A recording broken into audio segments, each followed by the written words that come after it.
স্বাগত জানাচ্ছি যমুনা টেলিভিশনের নিয়মিত আয়োজন প্রবাসী বাংলাদেশে বিশ্বের বিভিন্ন প্রান্তে থাকা প্রবাসীদের খবরাখবর নিয়ে আপনাদের সাথে আছি আমি দেবাশিস রঞ্জন সরকার। আইন কানুন মেনে বৈধ পথে রেমিটেন্স পাঠিয়ে দেশের অর্থনীতি সমৃদ্ধ করতে ওমানের প্রবাসীদের কাছে আহ্বান জানিয়েছেন দেশটিতে নিযুক্ত বাংলাদেশের রাষ্ট্রদূত নাজমুল ইসলাম। রাজধানী মাস্কাটে প্রবাসীদের সম্মানে আয়োজিত এক নৈশভোজের অনুষ্ঠানে যোগ দিয়ে এমন মন্তব্য করেন তিনি। বলেন, ভিন দেশের মাটিতে নানা কার্যক্রমের মধ্যে দিয়ে একে অপরের সাথে ভ্রাতৃত্বের বন্ধন অটুট রেখেছেন বাংলাদেশিরা। মাস্কাটের একটি হোটেল আল রাহা গ্রুপ আয়োজিত এই অনুষ্ঠানে যোগ দিয়ে প্রধান অতিথির বক্তব্যে এসব বলেন তিনি। অনুষ্ঠানের আয়োজক আল রাহা গ্রুপের চেয়ারম্যান ও বাংলাদেশ সোশ্যাল ক্লাব ওমানের সহসভাপতি সিআইপি আজিমুল হক বাবুল। এ সময় বিশেষ অতিথি হিসেবে আরও উপস্থিত ছিলেন বাংলাদেশ সোশ্যাল ক্লাব ওমানের চেয়ারম্যান সিআইপি সিরাজুল ইসলাম হক, গালফ এক্সচেঞ্জের CEO ইফতিখারুল Islam Chowdhury, world CIP অ্যাসোসিয়েশনের সাধারণ সম্পাদক ইয়াসিন চৌধুরী। এছাড়া উপস্থিত ছিলেন ওমান আওয়ামী লীগের সভাপতি মোস্তফা কামাল, ওমান বিএনপি সভাপতি নূর হোসেন তালুকদার, হুর আল আইন গ্রুপের চেয়ারম্যান সেলিম উদ্দিন ও আল বারাকা গ্রুপের চেয়ারম্যান আবু ইউসুফ সহ বিভিন্ন রাজনৈতিক সামাজিক সংগঠনের নেতৃবৃন্দ।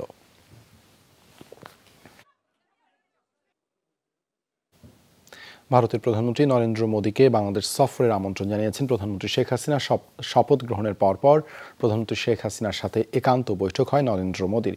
সেখানে দুদেশের সম্পর্ককে নতুন উচ্চতায় উন্নীত করার অঙ্গীকার করেন দুই সরকার প্রধান। পরে ব্রিফিংয়ে পররাষ্ট্রমন্ত্রী ডক্টর হাসান মাহমুদ বলেন, বাংলাদেশ ভারতের সম্পর্ক বহুমাত্রিক, ভবিষ্যতে আরও গভীর হবে। টানা তৃতীয়বারের মতো ভারতের প্রধানমন্ত্রী হিসেবে দায়িত্ব গ্রহণ করেছেন নরেন্দ্র মোদী। শপথ অনুষ্ঠানে বাংলাদেশের প্রধানমন্ত্রী শেখ হাসিনা ছাড়াও কয়েকটি দেশের সরকার ও রাষ্ট্রপ্রধান উপস্থিত ছিলেন। শপথের আনুষ্ঠানিকতার পর নরেন্দ্র মোদী শেখ হাসিনা একান্ত বৈঠক হয়। এ সময় তারা দুদেশের মধ্যে বিদ্যমান সম্পর্ককে আরও এগিয়ে নেওয়ার বিষয়ে কথা বলেন। বৈঠকের পর এ বিষয়ে ব্রিফ করেন পররাষ্ট্রমন্ত্রী ডক্টর হাসান মাহমুদ। আমাদের দুই দেশের সম্পর্ক নতুন উচ্চতা উন্নীত হয়েছে। মাননীয় প্রধানমন্ত্রী জননেত্রী শেখ হাসিনা তিনি নতুনভাবে নির্বাচিত এবং শপথ গ্রহণের পরপর তার সাথে যে বৈঠক অনুষ্ঠিত হয়েছে সেখানে ভবিষ্যতের দিনগুলোতে আমাদের দুই দেশের সম্পর্ক আরো গভীর হবে বলে আশাবাদ ব্যক্ত করেছেন।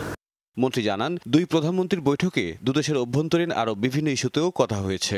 বাংলাদেশেও একই সরকার, ভারতেও একই সরকার, সুতরাং কাজের ধারাবাহিকতার ক্ষেত্রে কিছু সুবিধা রয়েছে এবং দুই দেশের সম্পর্কের মাধ্যমে আমাদের উভয় দেশের মানুষ কিন্তু উপকৃত হচ্ছে, বিশেষ করে কানেক্টিভিটির ক্ষেত্রে এবং অন্যান্য ক্ষেত্রে। তার ভবিষ্যতের দিনগুলোতেও আমাদের যে বহুমাত্রিক সম্পর্ক সেটি আরো বিস্তৃত হবে। দিল্লি সফররত প্রধানমন্ত্রী শেখ হাসিনার সঙ্গে সোমবার বিকেলে আইটিসি মৌর্য হোটেলে সাক্ষাৎ করেন ভারতের পার্লামেন্টের রাজ্যসভা সদস্য ও কংগ্রেস পার্লামেন্টারি পার্টির চেয়ারপারসন সোনিয়া গান্ধী। সাথে ছিলেন ছেলে ও লোকসভার বিরোধী দলীয় নেতা রাহুল গান্ধী এবং ইন্ডিয়ান ন্যাশনাল কংগ্রেস পার্টির জেনারেল সেক্রেটারি প্রিয়াঙ্কা গান্ধী। এ সফরে প্রধানমন্ত্রী শেখ হাসিনার সাথে বৈঠক করেন ভারতের পররাষ্ট্রমন্ত্রী সুব্রামানিয়াম জয়শঙ্কর। আলোচনা হয় দুদেশের স্বার্থ ও উন্নয়ন নিয়ে। জয়শঙ্করের পর প্রধানমন্ত্রীর সঙ্গে সাক্ষাৎ করেন ভারতে সফররত শ্রীলঙ্কার রাষ্ট্রপতি রনিল বিক্রমাসিংহে। এ সময় দুদেশের পারস্পরিক বিষয়টি আলোচনা করেন তারা। তৌহিদ মিথুন, যমুনা নিউজ, ঢাকা। ভারতের নতুন মন্ত্রিসভায় স্বরাষ্ট্র, পররাষ্ট্র, প্রতিরক্ষা ও অর্থ সহ মূল মন্ত্রণালয়গুলো অপরিবর্তিত রয়েছে। এবারও আগের দায়িত্বই পালন করবেন অমিত শাহ, এস জয়শঙ্কর ও রাজনাথ সিং। অর্থ মন্ত্রণালয়ে নির্মলা সীতারামনের উপরই আস্থা রাখছেন মোদী। মন্ত্রিসভায় এবার পূর্ণ মন্ত্রিত্ব পেয়েছেন বিজেপি সভাপতি জেপি নাড্ডা। তাকে দেয়া হয়েছে স্বাস্থ্য ও পরিবার কল্যাণ মন্ত্রণালয়ের দায়িত্ব। এদিকে মধ্যপ্রদেশের সাবেক মুখ্যমন্ত্রী শিবরাজ সিং চৌহান পেয়েছেন কৃষি মন্ত্রণালয়। শরিক নীতিশ কুমারের জনতা দল ইউনাইটেডের নেতা রাজীব রঞ্জন সিং পেয়েছেন দুটি মন্ত্রণালয়ের দায়িত্ব। আরেক শরিক দল টিডিপির নেতা কিঞ্জারাপু রাম মোহন নাইডুকে দেয়া হয়েছে সিভিল এভিয়েশন মন্ত্রণালয়। এনডিএ জোটের শরিক লোক জনশক্তি পার্টি রাম বিলাসের নেতা চিরাগ পাসওয়ান পেয়েছেন পূর্ণমন্ত্রিত্ব। 30 পূর্ণমন্ত্রীর 25 জনই বিজেপির শরিকদের মধ্যে পূর্ণমন্ত্রিত্ব পেয়েছেন 5 জন।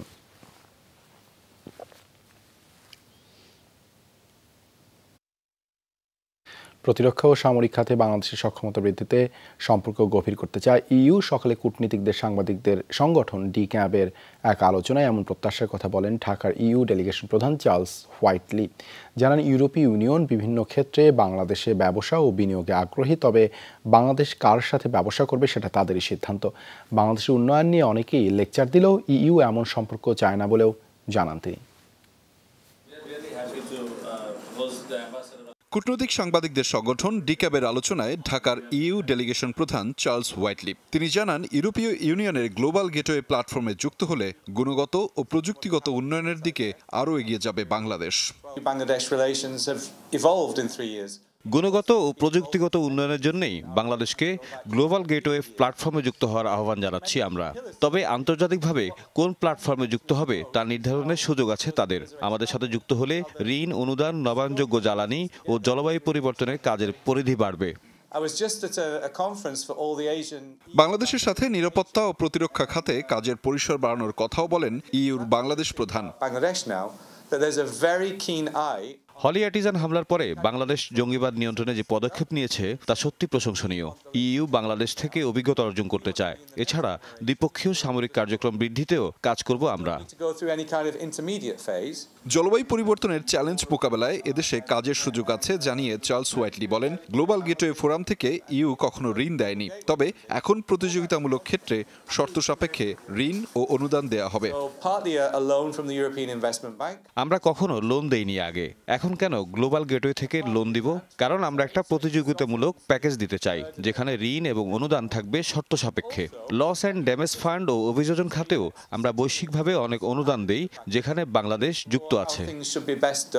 হোয়াইটলি বলেন 2026 সালে উন্নয়নশীল দেশের কাতারে এলেও শ্রমনীতি, সুশীল সমাজের প্রতিনিধি শক্তিশালীকরণ ও তৈরি পোশাক খাতে এখনো অনেক কাজ বাকি বাংলাদেশের। মনে করিয়ে দেন, বাকস্বাধীনতা রক্ষা করেই সামাজিক যোগাযোগ মাধ্যমে গুজব প্রতিরোধ করতে হবে।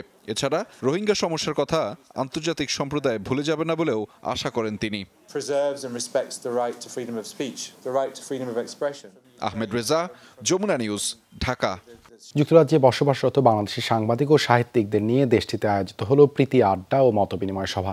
বিশ্ব বাংলা ফাউন্ডেশনের আয়োজনে লন্ডন বাংলা প্রেস ক্লাবের মিলনায়তনে আয়োজিত হয় অনুষ্ঠানটি। এতে সভাপতিত্ব করেন সংগঠনের প্রধান উপদেষ্টা ও প্রবীণ সাংবাদিক মতিয়ার চৌধুরী, আর সঞ্চালনা করেন সেক্রেটারি শাহ মোস্তাফিজুর রহমান বেলাল। অনুষ্ঠানে বক্তব্য রাখেন লন্ডন বাংলা প্রেস ক্লাবের সাবেক সভাপতি সৈয়দ নাহার পাশা, প্রবীণ সাংবাদিক নজরুল ইসলাম বাসন, সাংবাদিক মুসলে উদ্দিন আহমেদ, টাওয়ার হ্যামলেটস কাউন্সিলের সাবেক স্পিকার আহবাব হোসেন, সাংবাদিক মোস্তাক আলী, সাংবাদিক আব্দুল কাদির চৌধুরী ও সাংবাদিক হেফাজুল করিম রাকিব সহ অন্যান্যরা। এ সময় যুক্তরাজ্য সফররত কলকাতার বিশিষ্ট সাংবাদিক শর্মিলা মাইতিকে বিশেষ সম্মাননা দেয়া হয়।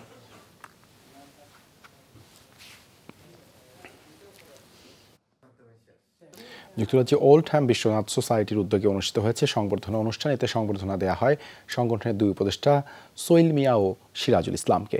বিশ্বনাথ আশুগঞ্জ স্কুল অ্যান্ড কলেজে গভর্নিং বডির সভাপতি মনোনীত হওয়ায় সোইল মিয়াকে এবং বিশ্বনাথ প্রবাসী এডুকেশন ট্রাস্টের নির্বাচনে ইসি মেম্বার নির্বাচিত হয় সিরাজুল ইসলামকে এই সংবর্ধনা দেওয়া হয়। সংবর্ধনা আয়োজন করা হয় ওল্ড হ্যামের স্থানীয় একটি রেস্তোরাঁয়। অনুষ্ঠানের শুরুতেই সংগঠনের পক্ষ থেকে সংবর্ধিত অতিথিদের ফুল দিয়ে স্বাগত জানানো হয়। পরে তাদের বিভিন্ন জনকল্যাণমূলক কাজের উদাহরণ তুলে ধরেন বক্তারা। সংগঠনের প্রেসিডেন্ট শাহ তাজুল ইসলামের সভাপতিত্বে ও সেক্রেটারি আবুল কালাম শাহর পরিচালনায় এতে স্বাগত বক্তব্য রাখেন কামরুল ইসলাম। এছাড়াও অতিথি হিসেবে বক্তব্য রাখেন কাউন্সিলর মমতাজ আলী আজাদ, হাজি তৈয়ব আলী, মদ্রিস আলী, তজমুল আলী সহ আরও অনেকে। এবার সিডনিতে মার্কিন কনসুলেটে হামলা চালালো ইসরায়েল বিরোধী এক বিক্ষোভকারী। সোমবার স্থানীয় সময় ভোর ৩টায় ঘটে। ঘটনায় স্থানীয় গণমাধ্যমগুলো জানায় ভেঙে দেওয়া হয়েছে ভবনের ৯টি কাচের জানালা। ভবনের সিসিটিভি ফুটেজে দেখা যায় হাতুড়ি দিয়ে জানালার কাঁচে একের পর এক আঘাত করছেন ওই ব্যক্তি। পরে স্প্রে পেইন্ট দিয়ে ভবনের দেয়ালে লিখে দেন ফ্রি গাজা। এ সময় তার গায়ে ছিল হুডি নিয়ে মুখ ঢাকা থাকায় দেখা যায়নি তার মুখ। এরই মধ্যে সামাজিক মাধ্যমে ভাইরাল সেই ভিডিও, যা নিয়ে ছড়াচ্ছে আতঙ্ক। সবশেষ পাওয়া খবর পর্যন্ত এখনও জানা যায়নি তার নাম পরিচয়। পুলিশ জানিয়েছে দুর্বৃত্তকে ধরতে চলছে তদন্ত। পাহাড়ের নারীদের পাচারের অভিযোগে চীনা নাগরিক সহ দুজনকে গ্রেপ্তার করেছে পুলিশ। গত রাতে রাজধানী উত্তরায় ১২ নম্বর সেক্টরের একটি ভাড়া বাসা থেকে গ্রেপ্তার করা হয় পাচার চক্রের মূল সদস্য সুমি চাকমা ওরফে হেলি চাকমা এবং চীনা নাগরিক জিও সু হুইকে। পুলিশ জানায় খাগড়াছড়ির পানছড়িতে দুই কিশোরী নিখোঁজের অভিযোগ পেয়ে অভিযানে নামে তারা। জানতে পারে দীর্ঘদিন ধরেই নানা প্রলোভন দেখিয়ে পাহাড় থেকে কিশোরীদের চায়না নেওয়ার কথা বলে এই ভাড়া বাসায় আটকে রাখত চক্রটি। তাদের ধরতে সম্ভাব্য সব জায়গায় অভিযান চালায় আইনশৃঙ্খলা বাহিনী। গ্রেপ্তার করা হয় দুই চীনা নাগরিককে, উদ্ধার করা হয় ৫ ভুক্তভোগীকে।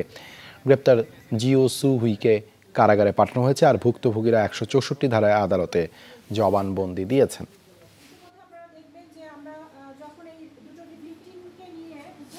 আমার বোন আরেকটা আইডি থেকে আমাকে হচ্ছে টেক্সট করে দিদি আমি হচ্ছে ঢাকায় চলে আসছি আমার এক বান্ধবীর সাথে। এখন হচ্ছে কি আমি এখান থেকে চলে আসতে চাই, আমি অনেক মিস করতেছি তোমাদেরকে। এখন হচ্ছে যে আমাকে নাকি এরকম করে নিয়ে যাবে। সুহিকে আমরা গ্রেফতার করেছি এবং ইতিমধ্যে মানব পাচার আইনে আমাদের এখানে একটি মামলা রুজু করা হয়েছে। ভিকটিমের বোন বাদী হয়ে একটি মামলা রুজু করে। এই ছিল প্রবাসী বাংলাদেশে এতক্ষণ সাথে থাকার জন্য ধন্যবাদ সবাইকে।